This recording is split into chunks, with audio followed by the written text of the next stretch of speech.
पुरंदर विमानतळ भूसंपादनाचं पॅकेज जाहीर झालेलं आहे। एकरी 1.61 कोटींचा लाभ यामुळे मिळणार आहे आणि त्यामुळे पुरंदर विमानतळ गेम चेंजर ठरेल। पुरंदर तालुक्यामध्ये प्रस्तावित आंतरराष्ट्रीय विमानतळ प्रकल्पासाठी आवश्यक असलेल्या जमिनीच्या भूसंपादनास अखेर गती मिळालेली आहे आणि शेतकऱ्यांसाठी आकर्षक पॅकेजेस जाहीर केली गेली आहेत। या पॅकेजेसनुसार संबंधित 7 गावांमधील जमीन मालकांना प्रति एकर तब्बल 1,61,01,000 रुपये इतका मोबदला दिला जाणार आहे। या निर्णयामुळे प्रकल्पग्रस्त शेतकऱ्यांना मोठा आर्थिक दिलासा मिळणार असल्याची माहिती जिल्हाधिकारी डॉक्टर जितेंद्र डुडी यांनी दिली आहे। फुल अँड फायनल आहे। विशेष बाब म्हणून शासनाने 1,61,00,000 याला मान्यता दिलेली आहे।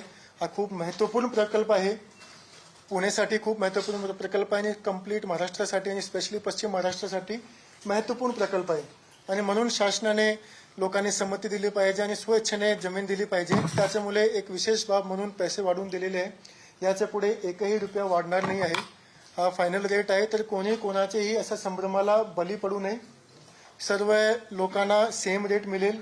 जे आमच्याकडे आधी येतील त्यांना आधी पैसे मिळेल, जे नंतर येतील त्यांना नंतर पैसे मिळेल। तेवढाच फरक असणार आहे, त्याच्याशिवाय कुठल्याही प्रकारचा फरक असणार नाही आहे।